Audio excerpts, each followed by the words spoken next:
Hello everyone, this is Miss Tamara from Midpoint Library System, the Trenton branch, and I want to welcome you once again to the Writer's Room. Today's topic, endings. Go for the knockout and wow your readers. And they lived happily ever after. Or did they? So let's take a look at those endings and see what we can do to wow our readers today. Chapter 6 of Plot and Structure, Write Great Fiction series by James Scott Bell, Writer's Digest 2004, is our book we're using for our inspiration once again. And if you're not familiar with James Scott Bell, he's my go-to instructor for learning the writer's craft. For more, including a newly discovered novel organizer called Hive World, its a basic version is free. Visit his website at jamesscottbell.com, and I can't wait to dig into that and share it with you in another session sometime. So, Mickey Spillane wrote the Mike Hammer books, if you're familiar with those, and he had a good quote. The first chapter sells the book, the last chapter sells the next book. So, let's take a look at how we can make those endings knock out. So from James Scott Bell, a weak ending can ruin an otherwise wonderful book. A strong ending can redeem an otherwise mediocre book. Which leads to the KO. Wrap up your books so they knock your readers out. For those of you who have been following this series, the knockout is the K in James Scott Bell's lock system. And if you need a reminder on the lock system, it's L equals your lead, O equals your objective of your lead, C equals the confrontation your lead faces, and K is what we're going to talk about today, our knockout ending. Personally, I like to call the knockout ending its wow power. Wow is when that ending of a book, movie, or show leaves you with a sense of wonder and or awe of what just ended and what you just watched. You just want to stay there and admire the creativity of the person that put all that together. So the end. On Great Endings by James Scott Bell. A great ending does two things above all else. It feels perfect for the novel. It surprises the reader. It's not so familiar that the reader has the feeling they've seen it somewhere before.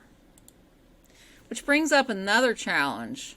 With every new book, movie, and television show, more endings are thrown out into popular culture. So in other words, what worked as a twist ending, say 10 years ago, isn't going to work today. The bar is always being raised for writers. So let's take a look at how to throw that knockout. And James Scott Bell has some good ideas on endings. Maintain the tension in the story until the last possible moment. So the ending as a knockout punch. Make it look like the opposition is going to win. Put your lead up against the ropes. Your lead is going to have to call upon moral or physical courage to stay in the fight. Then against all odds, the lead finds a way to throw the knockout punch for the win. So questions you want your reader asking near the end. Will the lead fight or run away? Will the lead be able to withstand and defeat the overwhelming power of the opposition? So keep them guessing. And here's another good tip. End with an ah or an uh-oh. So according to James Scott Bell, there is one more thing you need to do to leave the reader with the ultimate reading experience. I call these the ah and the uh-oh. The ah. This happens when the main story action is wrapped up. Give the reader a last scene to resolve something from the hero's personal life. This emotional resolution will get the reader to go, ah, and they get a sense of relief and happiness for the lead. Which takes us to the uh-oh. So this happens in books where you want to leave your reader with a sense of foreboding. For example, a thriller or a horror story, or if you're setting up a sequel. So it makes the reader go, uh-oh, something bad might be starting all over again. So James Scott Bell goes over some basic ending types. So there's the positive ending. The lead gets the objective. There's an ambiguous ending. The reader doesn't know if the lead gets the objective. And then there's a negative ending. The lead loses the objective. So, and then there's more complex endings. You can switch these around. And the lead gets the objective, but the end result is bad. Or the lead loses the objective, but the end result is good. So in this case, the lead sacrifices the greatest desire for a greater good. So according to Bell, the idea of sacrifice is embedded in our foundational texts and myths. Which leads us to two types of sacrifice. There is the final choice. The lead sacrifices the goal, and this requires moral courage. So there's a reason that the lead has to sacrifice the goal for a greater good. And then the second is the final battle. The lead sacrifices safety. This requires physical courage. A lot of times the lead may die, but it's a strong ending because the lead gives up even their lives to save the day in the book. So those are some ways you can mix them up. And plot twist. So James Scott Bell tells us about plot twist. You know, everybody wants to do a plot twist. Those are the coolest things ever. But unfortunately, twist endings are not a part of plotting that can be reduced to a formula. So how do you do it? Well, if you already have an end in mind, Bell suggests when you get close to the end, pause and come up with 10 alternative endings. So number one, you brainstorm those 10 endings in a 30-minute block of time. Let those ideas work only in your imagination for a day or two. Take the top 4 off your list. Let those kind of percolate up here. And then last, choose the one alternative ending that works best as the twist. Then you go back and plant little clues so that your reader will be wowed by your twist ending. They kind of could see where it was coming, but you just wowed them. And you just knocked out their expectations of the ending. And there's one more thing we need to watch out for, and those are watching out for loose ends. So James Scott Bell has some good ideas once again on tying up loose ends. So look at your story, your loose story threads. Are they crucial or secondary? You just have to have a sense that your readers will be more concerned about some things and only vaguely interested in others. So if the loose thread is major, you need to create a major scene, even if it requires some major rewriting. You just want to make sure you don't leave those plot holes open. So if it's a minor thread, you can have a character just kind of explain what happened. You can also do a short epilogue, but don't make it an information dump. Nobody likes to read information dumps at the beginnings or especially at the endings. So the next way to keep track of your loose ends is have a couple people read your draft. If they have questions about a plot point, you've got a loose end to take care of. Networking with other writers is a great way to find beta readers. These are people that will read your work before you send it out to an agent or a publisher and just put it out there. So However, if you can't find a trusted writer friend, you can pick your trusted friends and family members who are avid readers and familiar with the genre you're writing. So look for those people that maybe watch the same kind of TV shows or read the same kind of books you do, and the things that you are writing, and let them take a look at it. And this is the part I like. Last page resonance. And that's a little resonance bowl. It's like that sound that vibrates. We actually have one of those in our collection that you can check out and see how the science of sound works. So we're talking about novel resonance. So you want to leave your readers with a last page that makes the ending more than satisfying. You want it to be memorable, to stay with the readers long after they close the book. This is a matter of resonance. So how do we do this? Well, tools that you can use to hit the right note of ending resonance. Language. Choose each word in that last paragraph or last paragraphs carefully. Dialogue. Earlier in your story, plant similar dialogue to the dialogue you want to use as a resonant ending. I really like, when I write, I like to write my stories that kind of circle back to the beginning somewhere, just to kind of, I like the whole thing of circular motion when I write. And then description. A perfect ending can happen with a description of setting or character that is just right. And then summing up. Find the way to sum up the feelings of a character without making it feel like author intrusion. And then lastly, avoid the rush ending. Have you ever read one of those books that the author had you hooked all the way through, and then they just kind of tack this ending on? That's what we want to avoid, because we don't want our readers to be disappointed. So like the best knockout punches, great endings take timing and patience.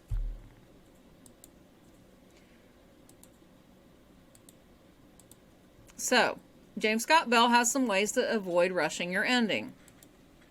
Dream. I like this quote because I like to dream a lot, and I do a lot of daydreaming too. So, the most original material in our entire writer's body dwells in dreamland. So, allow your imagination to feed you, jot down your dreams, daydream with music, and make notes. Now, I am a daydreamer, so if you ever see me spaced out, I'm probably daydreaming about some character in my head. Think big. Don't pull your punches at the end. Pour everything you have into it. Remember, you can always edit later. Just try to get everything down on paper. Lastly, take your time. Don't back yourself into a tight deadline corner.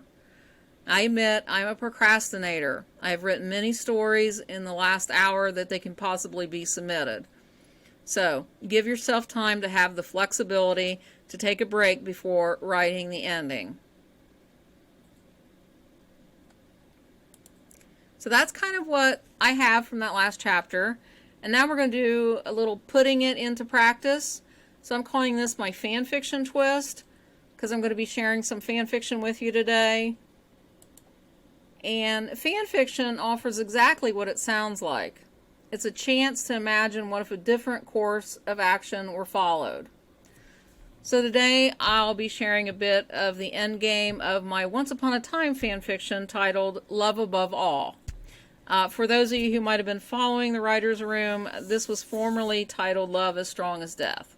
I have a whole reason for the name change that I will not go into. It's a long, complicated story. It always is with me. So if you're not familiar with Once Upon a Time, it was created by Adam Horowitz and Edward Kitsis.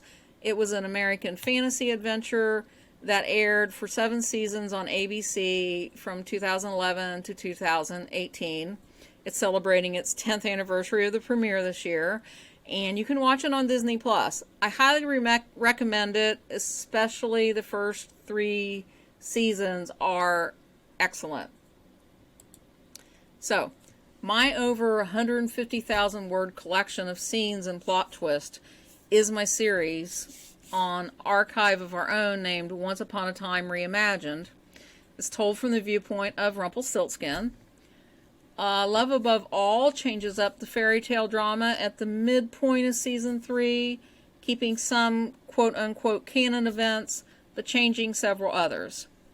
This work has been in flux since early 2016. I never finish anything fast, and the ending changed several times, most recently while I have been working on this writer's room. So, I'm going to give you some spoilers, so if you haven't watched the series, I hope I don't spoil anything too bad, and I'm going to kind of share my end game a little bit with you. So, let's take a look. I got 3 things to share. So, spoilers ahead. So, my loose ends. So, Once Upon a Time had this very large ensemble cast, and I came to love most of the characters, if not all of them. So, reimagining the last half of season 3 using just Rumpel's viewpoint presented me with a challenge.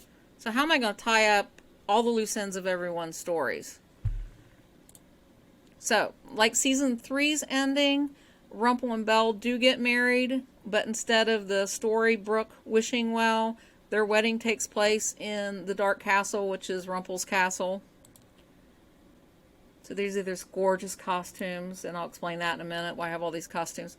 Any loose ends that haven't been wrapped up before the wedding will mostly be tied up during a wedding ball thrown for the newlyweds by Snow White and Prince Charming at their castle. So we went totally back to the Enchanted Forest. I hated leaving Storybrooke, but the Enchanted Forest, the costuming, just imagining this. So this ball will keep the characters in motion, dialoguing while dancing.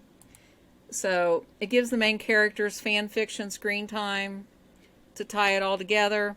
Plus, I love reimagining that gorgeous ballroom scene with the costumes of Eduardo Castro, who was the chief costume designer for the show.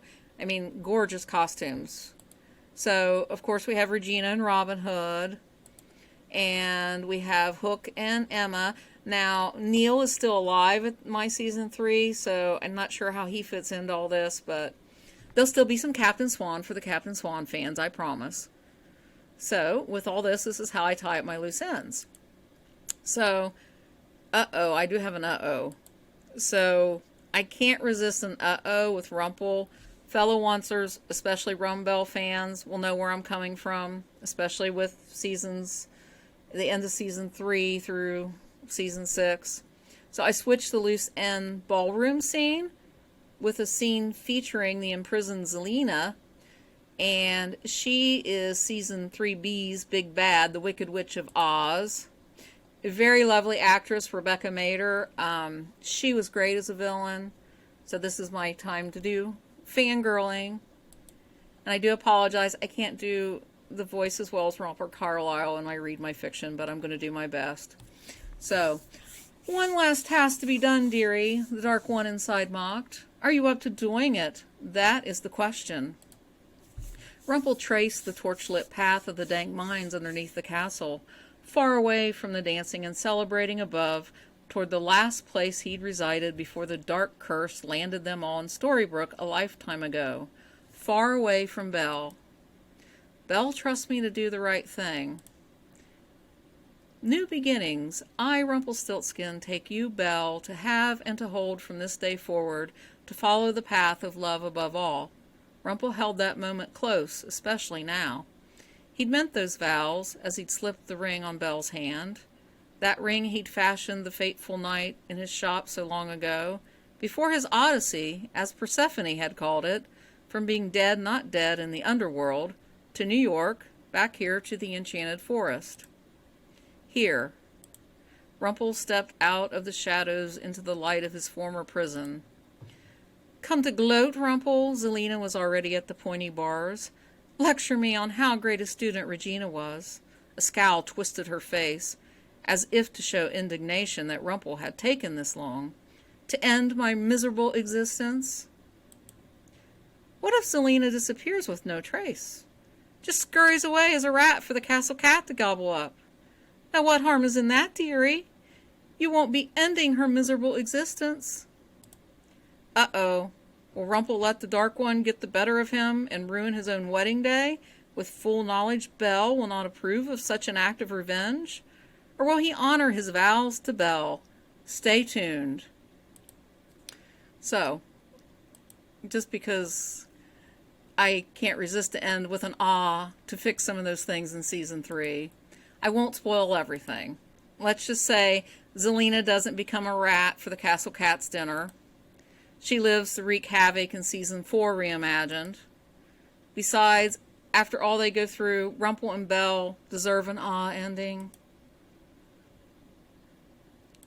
So here goes. Rumple helped Belle into the carriage. Once he had closed the door, he ordered the carriage to begin their journey. Now that we're alone, at last, blue eyes blazing bright in the dim carriage light, Belle leaned forward, taking Rumple's hands. So are we going back to your castle? Our castle now, and as long as we both shall live, and far away enough to ensure we won't be interrupted by anyone's crisis needing solved. He expected chiding, but Belle just laughed, tightening her grip on his hands. Rumple smiled. It seems we talked about all this a lifetime ago. But what do you say, my beautiful bride? Isn't it about time we got back to exploring that path together? What does my handsome husband have in mind? Handsome. It was never a word Rumple associated with himself before, but Belle meant it with sincerity. All the same, it took getting used to being called it. Well, you once told me you had hoped to see the world. So tomorrow morning, if you like, I'm going to show it to you, starting with wherever you'd like to go, Rumple added with a wry smile. Short of a dark curse to open any portals, I don't want to lose you before our honeymoon. You'll never have to worry about losing me. Oh, you'll manage to lose her, dearie. You're still Rumpelstiltskin the Dark One. No, I won't, Rumple told the Dark One. Belle understood who he was. He was more than what the Dark One made him to be. With Belle, he was whole. His heart had a chance yet again, another chance to change his fate. It's true, villains don't get happy endings. Pan, Zelena, Hades, they all failed. Rumple kissed Belle's hands. But with your love illuminating my way, I dare hope not to end a villain. Tears lit up Belle's eyes as she leaned in for Rumple's kiss. As they had in what seemed forever ago in his shop after Neverland, Rumple lingered with the kiss. So I hope you enjoyed some of my examples of endings. So now it's your turn. I'm giving you some exercise to put it into practice. So, number 1, what sort of ending do you have in mind for your novel? Try writing the climactic scene. This does not have to be the scene you'll actually use, but it may be. So, number 2, come up with 2 or 3 alternative endings. List as many as 10 one-line possibilities, then choose 2 or 3 of the most promising and sketch out the scenes in summary form. If an alternative scene seems stronger than the one you've had in mind, use it. Keep the old ending as a possible twist. And lastly, number 3, make a list of all the loose ends in your story. You can do this as you write. Create a strategy for tying them up. And I hope you've enjoyed Chapter 6 on endings. And thanks for joining me for our endings going for the knockout punch. If you are a Once Upon a Time fan, you can read Love Above All at my website. Here's the link. It's on Archive of Our Own. You can find me under the name Weaver's Grace. And if you have any knockout endings you love, please share your tips, thoughts, and any questions in the comments on YouTube or Facebook. And if you have a detailed question or you want to share work for critique, please email me at tmenninger@midpointlibrary.org. And to keep up what's happening at Midpoint Library System, please like us on Facebook and Instagram, follow us on Twitter, and subscribe to our YouTube channel. And that is the end. And always, please keep on writing. And take care. This is Miss Tamara signing off of the Writer's Room to go write, hopefully. And I hope to hear from you soon. Take care and keep on writing.